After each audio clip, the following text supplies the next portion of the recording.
اب قربانی جیسا عمل جس پر اختلاف ہے ہی نہیں، آپ اس پر بھی کچھ لوگوں کو پریشانی بن گئی کہ بھینسے کی قربانی جائز نہیں ہے۔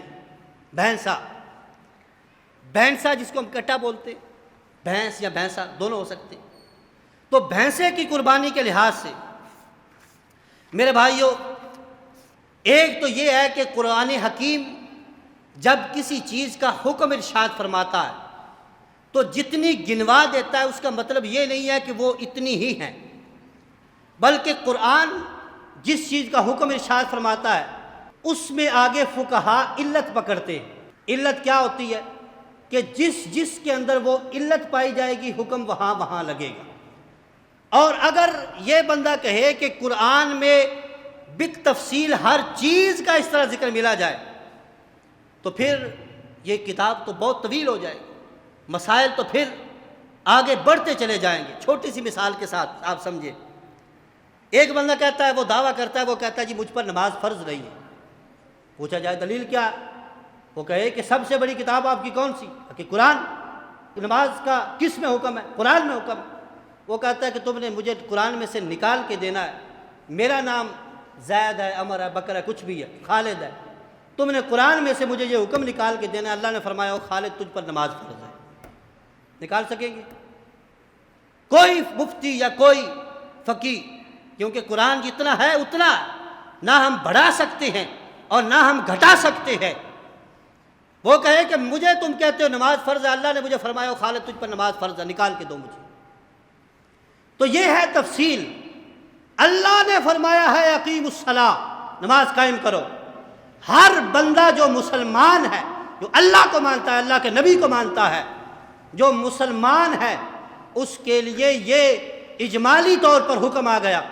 اب مسلمان ہونا یہ ہے علت، مسلمان ہونا یہ ہے علت۔ اب یہ علت جہاں جہاں پائی جائے گی وہاں پر ہوگا اقیم۔ مثال مطلب کیا ہے؟ ایک بندہ زید ہے، عمر ہے، بکر ہے، خالد ہے، چاہے 1000 بندے، ان کے اندر علت پائی گئی ہے مسلمان ہونے والی، تو کہا جائے گا جب تو مسلمان ہے تو اللہ تعالیٰ نے مسلمانوں کو یہ فرمایا ہے کہ نماز تم نے ضرور پڑھنی ہے۔ یہ علت ہے۔ سمجھ آ رہی ہے آپ کو؟ یعنی جس چیز میں بھی وہ علت پائی جائے گی اس پر حکم لگے گا۔ اب قرآن حکیم کے اندر جو جانور گلائے گئے، کیا ان کے علاوہ بھینسا جو ہے، اگرچہ قرآن حکیم کے اندر صراحتاً ذکر نہیں ہے کہ بھینسا، جاموس اس کو کہتے ہیں عربی کے اندر، لیکن یہ خاص قسم ہے بقرہ کی۔ بقرہ کہتے ہیں گائے کو، قاف موٹے کے ساتھ 2 نقطوں والا قاف جو ہوتا ہے وہ کہتے ہیں گائے کو۔ تو یہ بھینسا گائے کی ایک قسم ہے، گائے کی ایک قسم ہے۔ اس پر آپ لغت کی، کیونکہ یہ لفظ جاموس لغت کے لحاظ سے دیکھنا پڑے گا اس کا معنی کیا ہے اور یہ استعمال کہاں کہاں ہوتا ہے، تو اس میں لغت دیکھ لیں یا فقہ کی کتابیں دیکھ لیں۔ ہدایہ کتاب الاضحیہ کے اندر بہت بڑی بہت مشہور کتاب ہے ہدایہ شریف۔ ہدایہ کے اندر ہے یدخل فی البقر الجاموس لأنہ من جنسہ، وہ کہتے ہیں کہ بھینس جو ہے یہ گائے کے اندر ہی شامل ہوگی۔ بھینس پر وہی حکم لگے گا جو گائے پر حکم لگایا گیا۔ کیوں؟ لأنہ، اس وجہ سے کہ من جنسہ، کہ یہ بھینس گائے کی ایک قسم ہی ہے۔ اور دوسرے نمبر پر بدائع ثنائی کے اندر وہ کہتے ہیں الجاموس نوع من البقرہ بدلیل انہ یضم ذلک الی البقر فی باب الزکوۃ، وہ کہتے ہیں کہ یہ بھینس گائے کی ایک قسم ہے۔ دلیل کیا ہے؟ وہ فرماتے ہیں کہ جب تم نے زکوٰۃ نکالنی ہو مال کی، جب زکوٰۃ مال کی نکالنی ہو، گائے جو تمہارے پاس ایک گائے کا ریوڑ ہے اس میں سے تم نے زکوٰۃ نکالنی ہے، اس پر تو حکم موجود ہے۔ اگر تم نے بھینسیں رکھی ہوئی ہیں ان میں سے تم نے زکوٰۃ نکالنی ہے تو پھر کیسے نکالو گے؟ زکوٰۃ کیسے نکلے گی؟ وہ ہر بندہ چاہے جس طرف سے بھی موڑ کے لائے وہ یہیں پر آ کے رکے گا، یہیں پر آ کے رکے گا کہ بھینس کی زکوٰۃ کا وہی حکم ہے جو گائے کی زکوٰۃ کا حکم ہے۔ تو وہ کہتے ہیں کہ بھینس گائے ہی ہے، گائے کی ہی ایک قسم ہے۔ کیوں؟ کیونکہ فرماتے ہیں کہ یہ زکوٰۃ کے معاملے میں بھینس جو ہے وہ گائے کے ساتھ ملتی ہے، تو اس لحاظ سے بھینس گائے کی قسم ہے، اس میں بندے کو پریشان نہیں ہونا چاہیے۔ یہ چولے مارتے رہنا کہ یہ معاذ اللہ نبی علیہ السلام کے دور میں نہیں تھی، اگر یہ بات ہے تو حضور کے دور میں کتنی چیزیں نہیں جو بعد میں موجود ہیں۔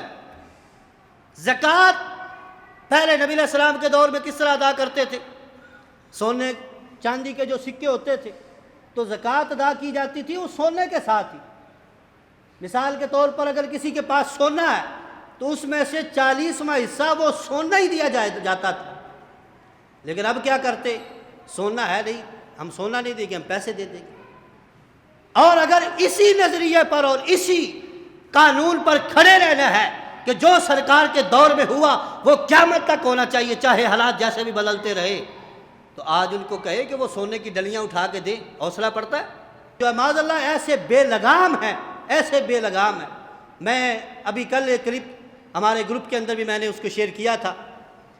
دلیل کیا ہے؟ جی اگر تم کہتے ہو یہ جائز ہے، میں نے کیسے پوچھا کہ یہ جائز ہے تو اس نے کہا کہ یہ دلیل کیا ہے؟ دلیل یہ ہے کہ جی تم بھینس کا دودھ تو پیتے ہو۔ وہ بکواس کر رہا ہے۔ اب دیکھنا کہ بے لگامی کہاں تک ہے۔ دین کے معاملے میں سمجھانے کا ان کا سٹائل دیکھیں آپ، مسئلہ سمجھا رہا ہے اور آگے ان کی زبان کتنی لمبی ہے۔ کہنے لگا کہ مجھے ایک نے دلیل دی، وہ کہنے لگا بھینس کی قربانی جائز ہے۔ میں نے کہا پوچھا کیوں؟ کہنے لگا کہ تم بھینس کا دودھ پیتے ہو، جب دودھ پیتے ہو تو قربانی بھی جائز ہے۔ تو آگے سے کہتا ہے میں نے کہا کہ پھر دودھ تو تم نے ماں کا بھی پیا ہوا ہے، معاذ اللہ۔ یہ ان کا معیار ہے۔ ادھر سے ہم قرآن دکھاتے، حدیث دکھاتے ہیں، فقہ دکھاتے ہیں، یہ فقہ پڑھی ہے، یہ حدیث لکھی ہے، یہ قرآن ہے، وہ آگے سے ان کی یہ دلیلیں ہیں، معاذ اللہ دودھ تو تم نے ماں کا بھی پیا۔ تو اس لیے کسی قسم کا کوئی حکم نہیں ہے اس کے اندر۔ بھینس کی قربانی ہو، گائے کی قربانی ہو، دمبے کی ہو، مینڈے کی ہو، بکرے کی ہو، اونٹ کی ہو، جو بھی میسر آئے، جس لحاظ سے بھی میسر آئے وہ قربانی آپ کر سکتے ہیں۔